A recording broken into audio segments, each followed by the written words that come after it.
Hi, I'm Chris Lewis. I'm a director in our advisory practice running the consultancy and office agency teams. We have seen a number of big deals over the last year, and those generally have resulted in moves to newer stock, be it brand new buildings or buildings that have been reimagined, recreated to offer something a little bit different. Ultimately, targeting this newer stock and this newer product is because they're looking to do something slightly differently operationally. They're looking to reach out to a different kind of talent pool, and for them, retention of talent, efficiency, optionality around their real estate is really, really important. And it's very, very difficult to achieve that from second-hand and tertiary space, which perhaps is not as flexible and not as reliable and not, frankly, capable of doing some of this transformational stuff that businesses are looking to achieve.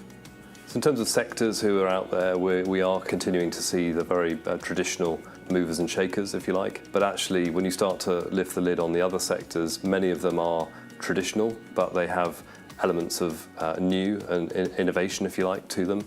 And so financial services, for example, increasingly is morphing into technology, and that itself is known as fintech, which ultimately is a technology platform or platforms that are supporting the financial services sector. And similarly, we're seeing that with insurance as well, with insurtech having a similar impact. So we're seeing technology principally as being the driver of change across traditional sectors, but that doesn't go to the kind of detriment of those traditional sectors.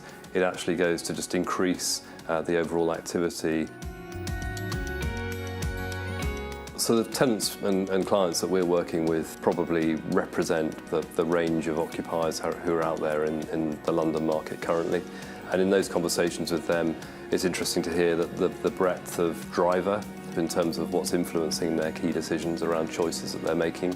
But principally, the number one issue is around how the real estate they occupy acts and behaves, whether that's in relation to their talent proposition, how they attract, how they retain, how it presents them to clients, how it presents them against their peer group, but ultimately how it makes the business perform. And often we're seeing a slight mismatch between what the market is delivering and what occupiers are wanting to see. And so increasingly, for example, we're seeing either a core and flex model evolving and developing with clients where they have perhaps a long-term commitment, and by long-term I mean 10-year plus of office space, coupled with perhaps some flexible space. And we are quite frequently now going out with clients to look at both conventional and flexible space.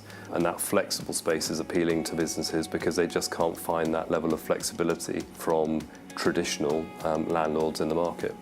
In terms of the geographical restraints or constraints that perhaps traditionally businesses might have had, it's fair to say that people now, when they're looking at their property, do so on a much broader basis when it comes to geography.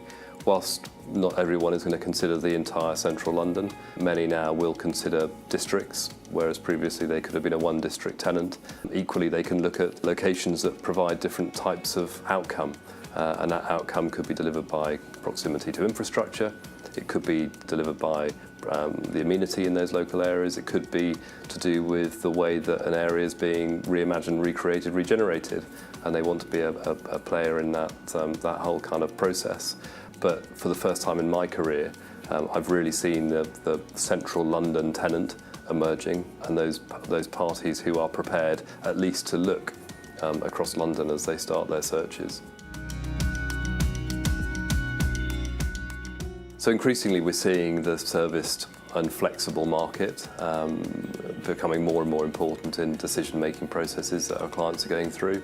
And interestingly, whereas 5 years ago perhaps service was only really the domain of startups or businesses who didn't, for whatever reason, particularly want to have a long-term footprint, we're now seeing it being deployed as a kind of tactical part of a real estate portfolio for corporates and small businesses alike.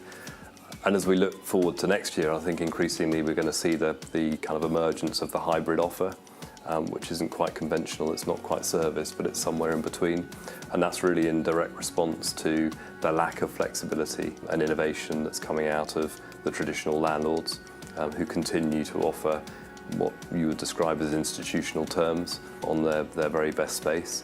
And so the question for businesses is, well, why should we accept that? Why should we have to take a long-term lease? Why can't we have flexibility?